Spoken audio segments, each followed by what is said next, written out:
A few weeks back, on what started as an ordinary Thursday morning, I was knee-deep in the usual chaos of getting our two kids ready for school at 7:30. The house was buzzing with the usual rush when, suddenly, the phone rang loudly, cutting through the noise. I found myself wondering who could possibly be calling this early. When I checked the caller ID, I noticed a strange area code. My curiosity spiked even more.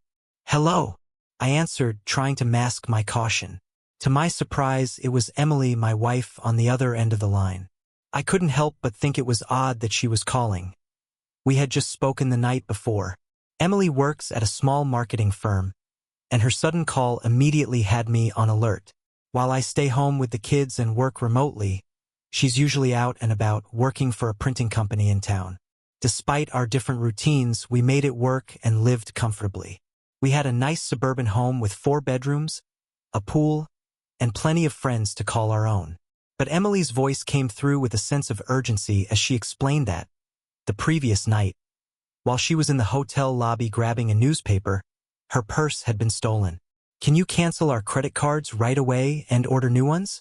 I've already let Megan, my boss, know, and she's getting new company cards sent overnight, so I'll have them before I leave.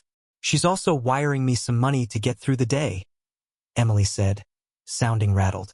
"You're usually so careful with your things. What exactly happened?" I asked, trying to make sense of it. "Well, I made the mistake of leaving my purse at the cashier's counter when I went to grab some more magazines. When I came back, it was gone. The cashier said she was busy with another customer and didn't notice anything. My driver's license was in there too, but the hotel sent staff to check around the dumpsters. I hope they find it, or I'll be stuck taking a taxi to my meeting," she explained. "Don't worry, I'll take care of the credit cards right away," I reassured her. "I appreciate that. I'm sorry for the trouble. Hopefully, apart from losing about $1,200 in cash, we won't be too impacted. We can replace the cards gradually. At least I still have most of my makeup in the room, so I'm ready for tomorrow's presentation. How are the kids? I miss them and us being together," she added. Now, let me rewind a bit to what happened about 6 weeks ago. Thankfully, I managed to cancel the credit cards in time before any fraudulent charges could appear. But the wallet, with her driver's license and other non-credit card stuff, never turned up. I tried to brush it off and life continued as usual. But there's something I need to share. Today, while going through some paperwork, I stumbled across a estimate from Emily's Fidelity account, where she manages an inheritance fund she got after her parents' tragic accident a few years back. I've always kept my distance when it came to her personal finances, but I found a folder with monthly estimates while I was searching for our home insurance policy. I remembered the inheritance was around $350,000 when her parents passed, and I couldn't help but wonder how it had grown. To my surprise, the balance had climbed past $400,000. But what caught my eye was a withdrawal of $3,000 from her money market account, made around 6 weeks ago. My curiosity got the better of me, and I decided to dig deeper into where that money had gone. To my shock, I discovered that she had written a hefty check to a local jewelry store just days after she supposedly lost her purse in the same city. I couldn't figure out what she had bought. She hadn't mentioned anything about buying jewelry for me, and she certainly hadn't talked about getting anything for someone else. She has a brother, but I doubt he'd be getting a $3,000 piece of jewelry. With this nagging at me, I hopped on the computer, found the jewelry store's website, and jotted down their phone number. I gave them a call. A woman answered and asked how she could help. I explained who I was and mentioned the transaction, saying we had an issue with the purchase and wanted to know if the store offered any kind of warranty. She looked up the sale and asked what the problem was with the rings. Rings? I was momentarily confused, wondering what she meant. But then she elaborated. "Oh yes, I remember that purchase. When your wife came in, she was very upset. She said her wedding and engagement rings had been stolen, and she wanted to replace them. It was quite a process finding the right ones. She used the company credit card as a deposit and later sent us a check to settle the rest. We do offer a 90-day warranty, so if there's an issue, like the diamond setting becoming loose, we can help." I was floored. She mentioned replacing her wedding and engagement rings, but Emily had never said a word to me about losing them. She had only talked about her purse being stolen. I couldn't wrap my head around this new information. "Thanks for letting me know," I told the woman on the phone. "I need to talk this over with my wife before I make any decisions. I'll get back to you." She sounded a bit confused, but my own confusion far outweighed hers. The rings were apparently in her purse when it was stolen, but why would she be carrying them in the first place? There was no reason I could think of for her to hide the fact that she was married, unless she had something to hide. Maybe she wanted to appear single in certain situations. A flood of uneasy thoughts started swirling in my head. Was she planning to cheat on me while she was away on these trips? The idea alone made my stomach turn. We'd been married for 11 years, with 2 amazing kids, Jeremy, 8, and Melissa, 6. I had always thought we had the perfect marriage, the perfect family. Our personal life seemed fulfilling, or at least I thought so. Emily traveled about once a month, staying a few nights in different cities. Was she using these trips as a cover for something more? The thought was unbearable. It seemed that losing the rings had really troubled her, leading her to replace them with ones that looked almost identical to the originals. I had bought those rings with my modest income at the time, so they weren't anything extravagant, and getting similar ones wasn't too expensive. She could have reported the loss to the insurance company, but I probably would have found out. If her purse was truly stolen at the hotel, she should have reported it. I started wondering what exactly she claimed was missing. I decided to find the hotel's contact number and called. I asked if they had any record of the theft of my wife's purse. Surprisingly, they did. I requested a copy, and they faxed it to me shortly after. The report was written and signed by Emily. In it, she mentioned her purse was stolen while she was dancing in the hall. She had left it at the booth where she was sitting, and when she came back it was gone. What stood out to me was that she specifically estoned her reluctance to involve the police. As I absorbed this information, my thoughts raced with the implications of what I had uncovered. Emily had lied to me, not only about the stolen rings but also about how it all happened. While I tried to think of another explanation, I couldn't come up with anything else, and unsettling thoughts began swirling in my mind. I realized I needed to understand what those rings really meant, or else this would continue to haunt me. One thing was becoming clear. Those rings had been in her purse while she was dancing with some man. Several weeks had passed since this incident, and now she was preparing for another trip in a few days. I realized I needed to find out more about her schedule. I wanted to know what she was really doing during these nights away. If she had been involved with someone else, maybe losing the rings had forced her to reconsider. I knew that if I found out she had been unfaithful, our marriage would probably be over, and the thought of how that would affect our kids made me feel sick. She was a great mom, but the idea of her having custody while traveling like this was hard for me to accept. My mind kept racing, trying to figure out if there were any other clues. Had she been reckless during her trips? Did she insist on using protection? Or was she careless? I figured she'd be cautious. She wouldn't want to bring home any infections. I had a vasectomy after our second child, so pregnancy wasn't an issue, but it made me wonder where she kept her protection. It wasn't in our house or her car, so I figured it was most likely in her office. She probably took it with her on trips. She always carried her work papers, laptop, and presentation materials in a large briefcase she kept at her office. If she had an early flight, she would bring it home the night before and pack it in her suitcase. This was an important detail. If I could get into her briefcase before her next trip, maybe I'd find something. I hoped her next flight was early in the morning. I needed to stay calm and not give anything away. That evening, when the kids got home, I was busy with dinner and other tasks, so I didn't have much time to think about my suspicions. Emily got home from work, and I was still cleaning up a mess I had made in the kitchen. I had spilled a dish of beans, and between cleaning up and managing the kids, I was a little frazzled. Thankfully, she didn't seem to notice anything unusual. After everything was cleaned up and dinner was ready, I gave her a kiss on the cheek, and we sat down for dinner like we always did. We talked about our day, and I used the opportunity to ask her a few questions. "So, you've got another trip coming up in a few days?"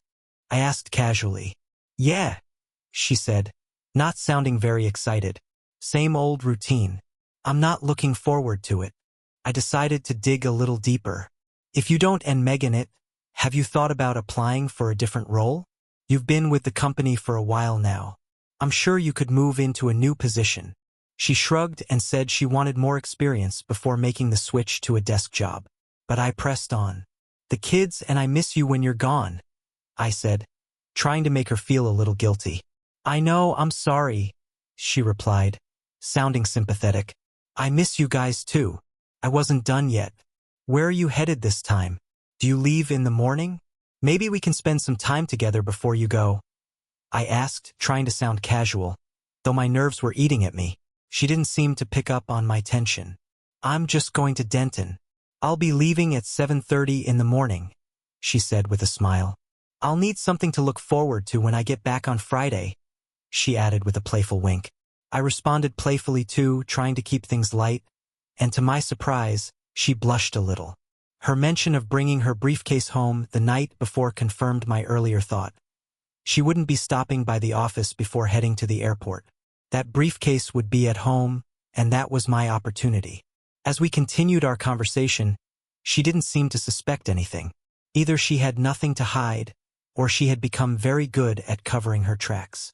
I hoped to find out the truth when I looked in her briefcase before her trip.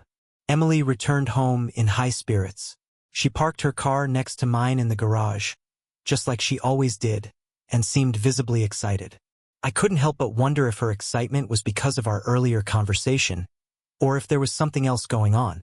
When she came into the house, she didn't bring her briefcase, which made me assume it was still in the car.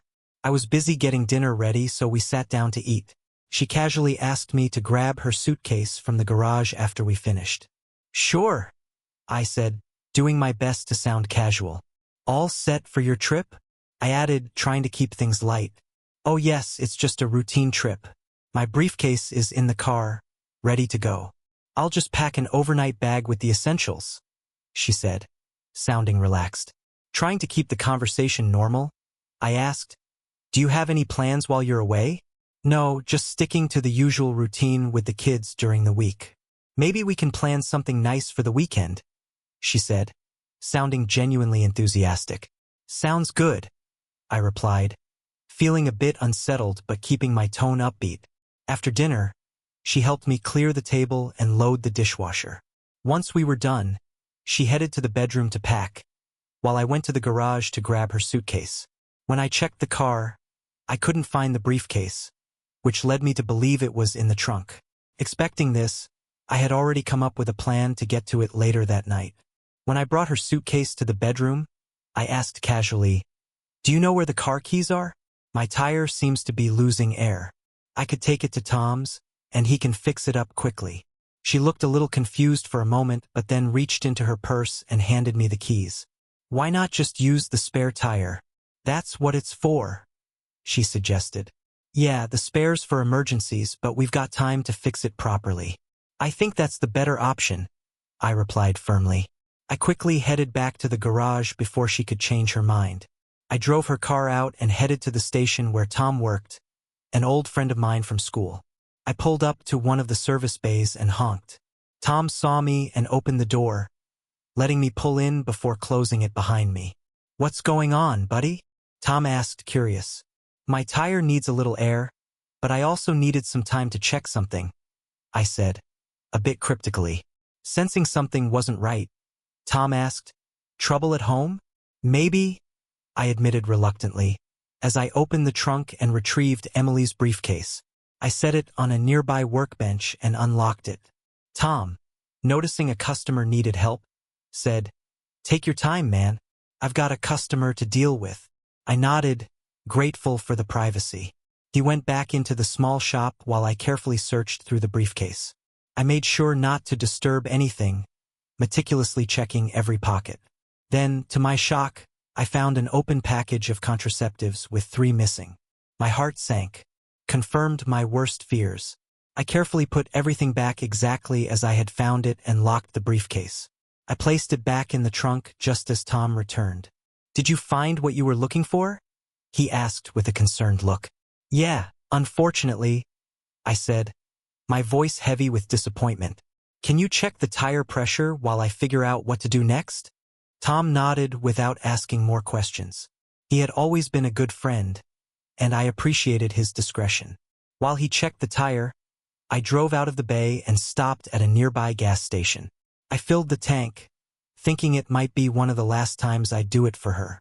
My mind was full of gratitude for Tom's understanding as I made my way back home.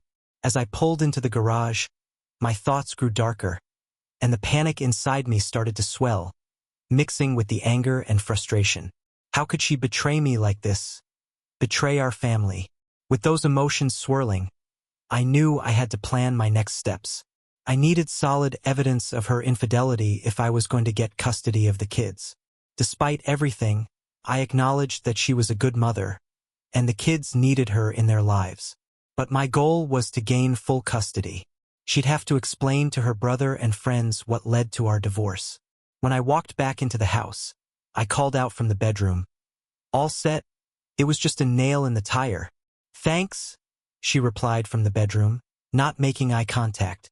I went to the kitchen, grabbed a beer, and sat down in the family room with the kids, who were watching TV. About 30 minutes later, Emily joined us and sat next to me on the couch. My emotions had calmed down a bit by then, but the sadness hit me hard. I realized that our happy family life was soon to be over. To my surprise, Emily moved closer and cuddled up to me. She whispered in my ear, "Are you ready for tonight?" I took a sip of my beer and replied, "I think so, but my stomach's bothering me." "That's too bad, honey," she said softly.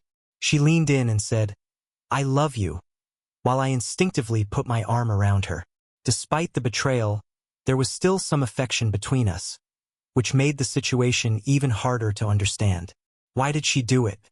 Was it for excitement, or was she seeking something I couldn't provide? I might never know for sure, but the damage to my trust was undeniable. We put the kids to bed together, and as she kissed them goodnight, I couldn't help but think that by morning, she would be gone again. The kids were used to her frequent trips, so they didn't seem too bothered. That night, we made love, but the passion was missing. Emily seemed to notice my distress and asked, "Is your stomach still bothering you, dear?" I nodded and replied, "Yes, but I can handle it." Desperately hoping she would choose our love and marriage over the upcoming trip, I asked, "Do you really need to go on this trip?" Deep down, I wished it were all just a bad dream that would go away. She sighed and answered apologetically, "I'm sorry, honey, but this trip is important. I'll try to wrap things up quickly and come back as soon as I can. I'm really looking forward to the weekend with all of you." With a heavy heart, I sighed and said, "Okay, honey, it's time to get some sleep. You've got to get up early for your flight. I'll hop in the shower now so I don't have to worry about it in the morning." "Okay," she replied. While she was in the shower, a sudden impulse led me to check her suitcase to see what she had packed. The clothes on top seemed businesslike, but as I looked a little closer, I found some of her most seductive lingerie and a little black cocktail dress that she always looked amazing in. Trying to respect her space, I carefully put everything back where I found it and closed the suitcase, then went back to bed. I couldn't sleep that night, and when I heard Emily stirring around 5 a.m., I stayed in bed, not getting up to say goodbye like I normally would. I was filled with a mix of exhaustion and sadness. She bent down to kiss me on the cheek before leaving and asked, "Still not feeling well, honey?" I just nodded, unable to express all the turmoil inside me. Once I heard the garage door close, I finally got up and made my way to the shower, knowing the day ahead would be tough. After getting the kids off to school and having breakfast, I flipped through the phone book, searching the yellow pages for private detective services. I wanted to find a firm with nationwide coverage, especially in the city where Emily was headed. I called a few places and eventually found one with a branch where she was going. I arranged a meeting for that morning, hoping they could provide the answers I needed. Next, I reached out to a divorce attorney. A friend had once recommended a specific lawyer, so I found his contact information and gave him a call. I set up an appointment for the afternoon, hoping the lawyer could guide me through what was to come. At the private investigator's office, I explained my concerns and arranged for them to surveil Emily during her trip. I provided them with her photo and travel details to help them identify her. They assured me they would gather photos and put together a report of her activities as soon as her business day ended. To make things easier, they agreed to send the information by email to their Denton office and promised a full report by Monday morning. Satisfied with their plan, I made a significant upfront payment. They warned me that capturing photos might be difficult, but they would do their best to get as much evidence as possible. I agreed. My afternoon meeting with the lawyer went as expected. He explained that our Estone follows a no-fault divorce process, so there wouldn't be any need to assign blame. Since I was the primary caregiver for the children, it was likely I would be granted custody. He also made it clear that Emily would still have substantial visitation rights, and we would split our property 50-50ths. Alimony wouldn't be necessary due to our similar incomes, but because I would have custody of the kids, Emily would be required to pay child support. As for her inheritance, it wouldn't be affected, and I had no interest in it anyway. My main concern was the kids' well-being. I asked the lawyer to prepare the necessary paperwork to serve Emily with divorce papers on Monday, citing irreconcilable differences. I also requested that she be asked to move out of the house immediately after the divorce was finalized. The lawyer confirmed that, as the primary guardian, I had the right to make that request. We agreed that the house would be sold when the children turned 18, and the proceeds would be split between us. After leaving the lawyer's office, I felt a strange sense of relief, knowing that I was taking steps to move forward with my life and protect my kids. Emily would have to face the consequences of her choices. I didn't make any immediate moves regarding our finances or other legal matters, figuring there would be time to handle those things after serving her the papers. Given her inheritance, I wasn't too concerned about her financial situation. That afternoon, I was home to greet the kids when they got off the bus. On Friday, when Emily returned, I offered to take care of her laundry, but she politely declined, saying she'd handle it herself later. I couldn't help but smirk a little, knowing why she preferred to do it herself. She had a lot to hide. Later, as we lay in bed, Emily seemed concerned about my ongoing stomach issues and suggested I see a doctor. "This has been going on too long," she said, sounding worried. I playfully told her I was planning to try a new remedy a friend had recommended. I was hopeful it would work and that things would be back to normal soon. As we held each other, she whispered that she missed me. On Monday, after the kids left for school and Emily had gone to work, I got a call from the detective agency. They told me they had a report ready for me. I told them I'd come by shortly. Within half an hour, I was sitting in the office, speaking with the manager. He told me the Denton office had sent a report that morning, along with photos. Although he hadn't had time to go through everything, he said the contents looked highly incriminating. I took a copy of the report and began reading its contents. The subject was identified as Emily Parker. According to the report, surveillance started at 5:17 p.m. on Wednesday, June 16th, in the lobby of the Denton Marriott Hotel. Emily's identity was confirmed using a photo obtained from the Merville office. Additionally, she was wearing a company badge, which further verified her identity. The report noted her movements, mentioning that she carried a briefcase when she entered the elevator. A staff member accompanied her and confirmed her arrival at room 414 at 5:23 p.m. It was emphasized that she was alone at that time. The report included a photograph labeled Exhibit 1A, showing Emily dressed professionally before entering the room. The photo, discreetly taken with a phone, clearly showed that she was still wearing her rings. The investigators had rented a room across from Emily's. At 6:31 p.m., the report noted that Emily left her room and headed toward the elevator. A minute later, she exited the elevator and entered the lobby. In another photograph, Exhibit 1B, Emily was seen wearing a small black cocktail dress with high heels. She also wore the necklace I had given her for our 10th anniversary. But the most glaring detail was that her wedding rings were gone. Exhibit 1D showed Emily and a man in a tight embrace, passionately kissing while seated in a booth. Their connection was unmistakable.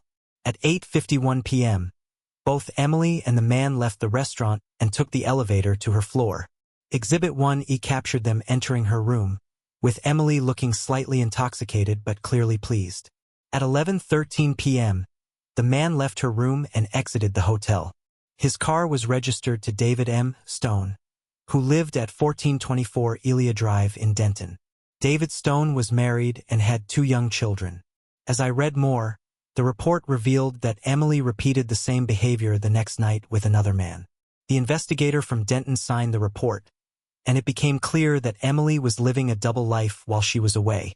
Her betrayal exceeded my worst fears, and I couldn't believe how careless she was, even without her wedding rings. After paying the private detective, I thanked them and left. I took 2 additional copies of the report, stored on a CD just to be safe. Once I got home, I immediately called my divorce attorney to check on the status of the papers. The attorney confirmed they were ready for filing, and I didn't hesitate to instruct them to file right away. I specifically asked for the papers to be served to her publicly at work the next day. The attorney assured me it could be done, and I provided Emily's workplace address. My goal was clear. I wanted to humiliate her, to make her face justice for what she had done. That night, there was no love between us. Emily seemed to sense something was wrong, perhaps suspecting that I had discovered something, though she didn't voice it directly. She expressed concern for my health, but I chose to ignore her and didn't engage. The next morning, I woke early after a restless night. I spent time working on the computer until I heard the kids waking up. After making breakfast, I said goodbye to Emily as she left for work. She gave me a hug and a kiss, but I responded with a half-hearted embrace, urging her to leave. As I closed the door behind her, I noticed tears in her eyes as she whispered, "I love you." After she left, a deep sadness washed over me, but I composed myself quickly, knowing I had to focus on the children and get them ready for the school bus. At 10:45 a.m., the phone rang, displaying Emily's workplace on the caller ID. I picked up but remained silent. There was a pause, and then Emily's trembling voice came through, barely above a whisper, "I'm sorry." The line went dead shortly after, and I stayed silent. Emily didn't come home that night, and I wondered if she was continuing her lies, acting as if her betrayal didn't matter. My anger felt justified, but part of me also wondered if I had been too harsh. The kids were disheartened by their mother's absence, so I took them to McDonald's for dinner to lift their spirits. By the time we got home, they were exhausted and went straight to bed. The next morning, Emily called. "Honey, can I come home and pack my things? Can we talk?" she asked. At first, I felt a pang of guilt, but it quickly faded. "Why don't you come between 9 o'clock and noon?" I replied calmly. "The kids and I won't be here then." I added, "We'll talk at my lawyer's office after you've signed the divorce papers. Then I'll hear what you have to say." There was a sob on the other end before she simply said, "Okay." The line went silent again. I took the report and started reading, feeling a pit form in my stomach. It identified Emily Parker as the subject, and according to the details, surveillance had started at 5:17 p.m. on Wednesday, June 16th, in the lobby of the Denton Marriott Hotel. The investigators had confirmed her identity using a photo provided by the Merville office, along with the company badge she was wearing. The report carefully outlined her movements. She entered the elevator carrying a briefcase, and a hotel staff member confirmed her arrival at room 414 at 5:23 p.m. She was alone at that time. A photograph labeled Exhibit 1A accompanied the report, showing Emily dressed in professional attire before entering the room. The photo was discreetly taken with a phone, and it was clear she still had her wedding rings on. The investigators had booked a room across from hers to keep close watch. At 6:31 p.m., Emily was observed leaving her room and heading to the elevator. A minute later, she stepped out into the lobby. Another photo, Exhibit 1B, showed her wearing a small black cocktail dress and high heels. She was also wearing the necklace I had given her for our 10th anniversary. But the glaring detail, the one that stabbed at my heart, was the fact that her wedding rings were missing from her left hand. Exhibit 1D showed her and a man seated in a booth, locked in a tight embrace, sharing a passionate kiss. The connection between them was undeniable. By 8:51 p.m., They both left the restaurant and took the elevator to her floor. Exhibit 1E captured them entering her room. Emily looked tipsy but undeniably pleased. The man left her room at 11:13 p.m. and exited the hotel. The report listed the car's license plate, tracing it to David M. Stone, a resident of 1424 Elia Drive in Denton, married, with 2 children. As I read further, the report disclosed that Emily had engaged in similar behavior the following night with another man. The investigator from Denton had signed off on the report, and it was now glaringly clear that Emily was leading a secret life whenever she was away. Her betrayal went beyond anything I could have imagined, and the fact that she had removed her wedding rings added a cruel layer to it all. She had become careless in her deceit. I settled the bill with the private investigator, thanked them, and took 2 additional copies of the report on a CD for safekeeping. When I got home, I immediately called my divorce attorney to check on the status of the paperwork. He confirmed that everything was ready, and I instructed him to file the papers immediately. I requested that Emily be served the divorce papers at her workplace the next day, ensuring it would be done publicly. The attorney assured me it could be arranged, and I provided her workplace address. I wanted her to face the consequences of her betrayal head-on. That night, the atmosphere between us was cold and distant.